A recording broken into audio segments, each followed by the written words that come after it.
Hi guys, welcome back to another video. Now today we're actually going to be starting work on the Legnum. Now here's the new turbo that's yet to go on. Now as you can imagine, these turbos tend to come in pairs.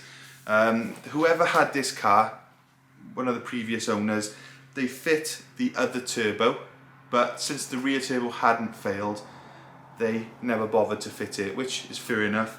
I'm going to fit the rear turbo now because we can assume the rear turbo has failed and that's why the oil is coming out of the exhaust. So no matter what, at least we know it's got a fresh set of turbos on it. The turbo already came with the car, so it's a no-brainer really to fit it. If it is the front turbo that's failed, which I doubt, then I will still fit this brand new turbo to the rear, and the turbo that comes out, if that's good, we'll actually put that cartridge then on the front turbo.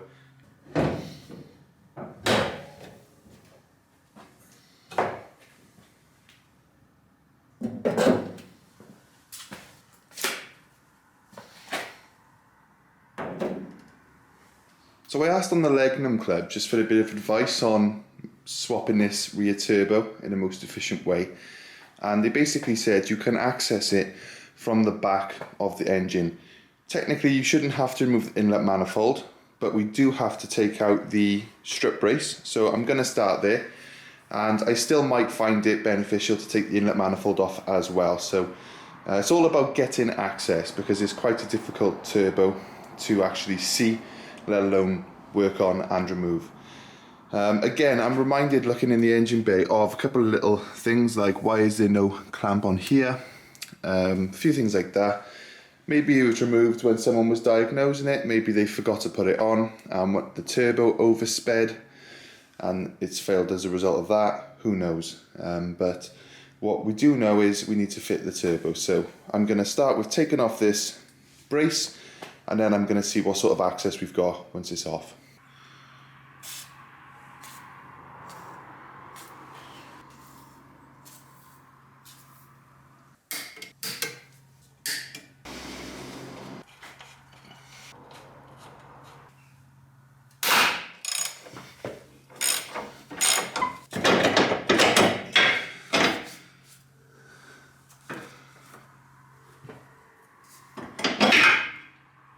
Now a little tip, especially on the bigger jobs, this really comes in handy. If you can, put the nut and the bolt back where they came from, because especially when you're doing like the work I've done on Stevo, you can get very confused. The advice I've been given is, in the car, you basically want to leave the exhaust side housing in, and you want to undo the cartridge on the cold side, slot the cold side and cartridge off, and then put this cold side and cartridge onto the hot side that's in there, because apparently it's very difficult to get the hot side out. Might even be an engine out job to do it properly. Okay, so for me to remove the bolt that holds the intake pipe onto the turbo, or the exit pipe, I'm not sure which one, we've got to take off this throttle cable bracket. Now I'm removing the intake pipe.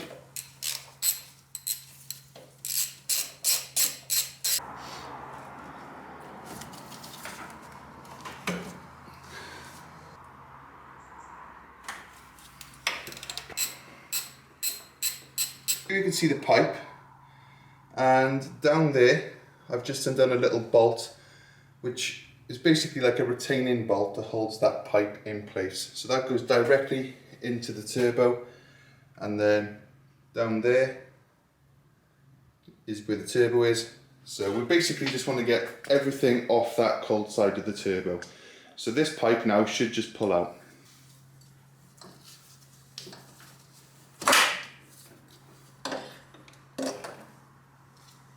Lovely, this comes straight out. So again, here we are at the back of the engine bay. You can see the turbo, cold side housing, the hot side housing, wastegate, and the lines. Now, all we have to do now is separate the intake pipe, the water feed, turbo feed, and turbo return lines, then the wastegate actuator, and then we're going to separate the two sides. And then hopefully, it'll just be a case of popping it out and popping the new one in. So it's going pretty smooth so far. I've only been here half an hour and we've made great progress. basically now I'm trying to remove the wastegate so that I can get access to the turbo inlet pipe. The pipe I just removed was the turbo outlet pipe. So I've removed the little circlip that holds the wastegate arm to the wastegate lever. Then I just got to basically undo 2 bolts, take the diaphragm off, and hopefully I'll have a bit of access then to the turbo feed hose clamp. Once I've done that, it really is just a case of removing the lines and taking off the cold side. So pretty easy, to be honest. On Stevo, I mean, a turbo swap would take you like ages because it's so hard to access.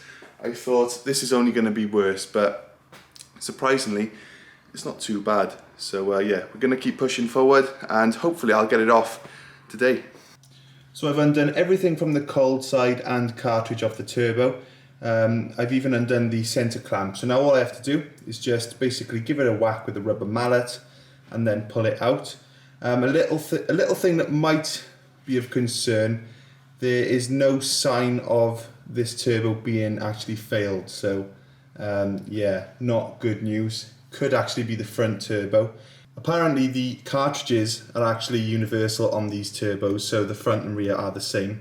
So if the rear hasn't failed, I will leave the new one in the rear, and the one that we're taking out of the rear I will actually fit to the front here. Whoever fit this turbo, I don't think they put new gaskets in. Looking underneath this red silicone and a couple of bits and bobs like that, and there's a massive oil leak. So yeah, it hasn't been fit correctly, or maybe it started leaking since they fit it, who knows.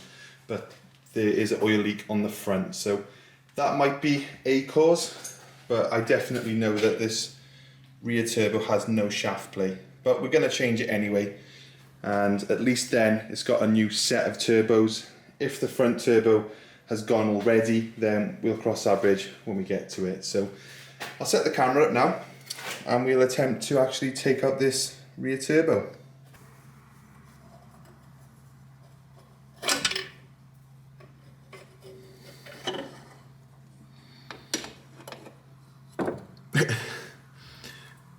It's puny. Okay, so the turbo's currently out, and I've had Cornish pasties bigger than that, and it's a tiny little turbo, but it does have 2, so it kind of makes up for it. Now if we look in here, I can't feel any shaft play. The turbo seems to spin pretty freely, so I'm going to be careful with this. It could be a good turbo, it could be the other one that's actually gone, I'm not sure. But we're going to replace it, because at the least then it's had a new set of turbos installed. So here is the new turbo, as I've shown you, low mileage one, visibly cleaner and fresher looking. So the other turbo from this set's already on the car, the owner never fit that one, so we're going to do that. But just for a size comparison, this is the standard turbo for an Evo 10, and in comparison I'm going to show you the turbo off the Legnum. Bearing in mind now, this is the small turbo that come off Stevo.